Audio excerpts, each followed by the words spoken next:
السلام علیکم ورحمۃ اللہ ناظرین، آئیے سبق نمبر 3 پڑھنے سے پہلے اس کے قواعد سمجھ لیتے ہیں کہ حرکت کی جمع حرکات ہے، یعنی زبر، زیر اور پیش کو حرکات کہتے ہیں۔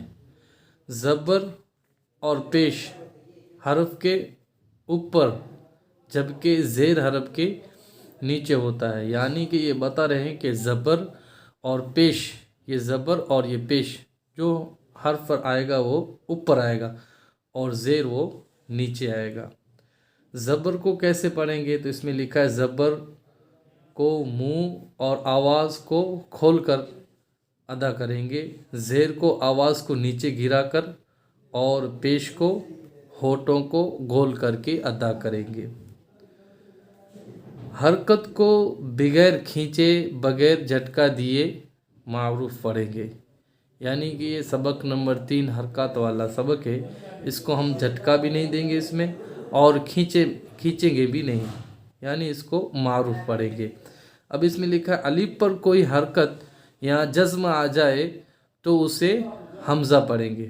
اب جو الف ہم پڑھ رہے، اب یہ الف تھا، اب اس پر یہ زبر آ گیا، یعنی کوئی بھی حرکت یا جزم آ جائے تو یہ حمزہ ہو جائے گا، الف نہیں رہے گا۔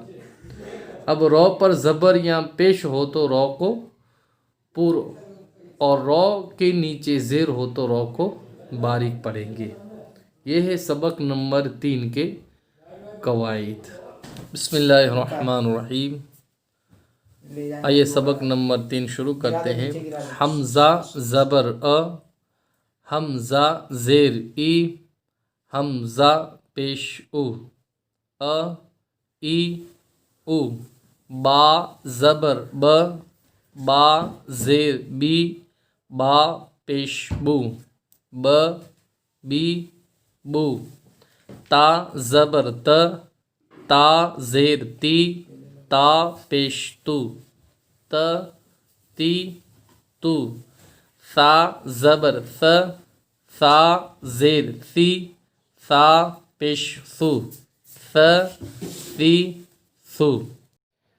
آگے کا سبق دوسرے ویڈیو میں پڑھیں گے۔